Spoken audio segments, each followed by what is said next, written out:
അന്ന് രാത്രി നമുക്ക് ഭക്ഷണം ഒരുക്കിയിരുന്നത് അവിടുത്തെ ഒരു പരമ്പരാഗത ബോട്ടിലായിരുന്നു. ബോട്ടെന്ന് പറഞ്ഞാൽ ശരിക്കൊരു റെസ്റ്റോറൻറ്റ് പോലെ സെറ്റ് ചെയ്തൊരു ബോട്ടാണ്. 2 സൈഡിലെ കിടങ്ങുകൾ നിർമ്മിച്ച ഒരു കിടങ്ങുകൾ പോലെ അതിനകത്ത് നമുക്ക് ഇറങ്ങിയിരിക്കാൻ പറ്റും. ആ പ്ലാറ്റ്ഫോമിൽ ഫുഡ് വെച്ച് കഴിക്കാൻ പറ്റുന്ന രീതിയിലായിരുന്നു ഫുഡ് അറേഞ്ച് ചെയ്യുന്നത്. വളരെ വൈവിധ്യമാർന്ന വെജിറ്റബിൾ ഫുഡാണെങ്കിൽ തന്നെ ഒത്തിരി വെറൈറ്റീസാണ് അവർ ഫുഡായിട്ട് വരുന്നത്. ഒന്നും പാകം ചെയ്തിട്ടുണ്ടാവില്ല, എല്ലാം ഒരു ഡിഷ് റെഡിയാക്കി വെച്ച് നമ്മൾ ചെയ്തതിന് ശേഷമാണ് കുക്ക് ചെയ്യുന്നത്.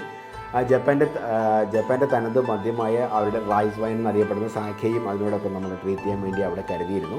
കുറേ ദൂരം ബോട്ട് ഓടിയതിന് ശേഷം ബോട്ട് നമുക്കായിട്ട് നിർത്തിയിട്ടു. നമുക്ക് അവിടെ ഡാൻസ് ചെയ്യാനും ആഘോഷിക്കാനും ഒക്കെ ഉള്ള ഒരു രീതിയിൽ അതിനെ ഒന്ന് നങ്കൂരം ഇട്ടതിന് ശേഷം അത് അവിടെ നിർത്തിയിട്ടു.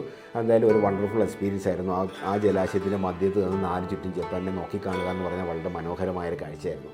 അത് കഴിഞ്ഞ് നമ്മൾ പിന്നെ അവിടുത്തെ പാർട്ടിയെല്ലാം കഴിഞ്ഞ് നേരെ ബോട്ട് തിരിച്ചു വന്നതിന് ശേഷം നമ്മൾ റൂമിലേക്ക് പോകുന്ന വഴിക്ക് ഒരു റെയിൽവേ ട്രാക്ക് നമുക്ക് ക്രോസ് ചെയ്യാനുണ്ടായിരുന്നു. അതും കഴിഞ്ഞ് നമുക്ക് റൂമിലേക്ക് നാളെ രാവിലെ ഐസൂലോട്ട്.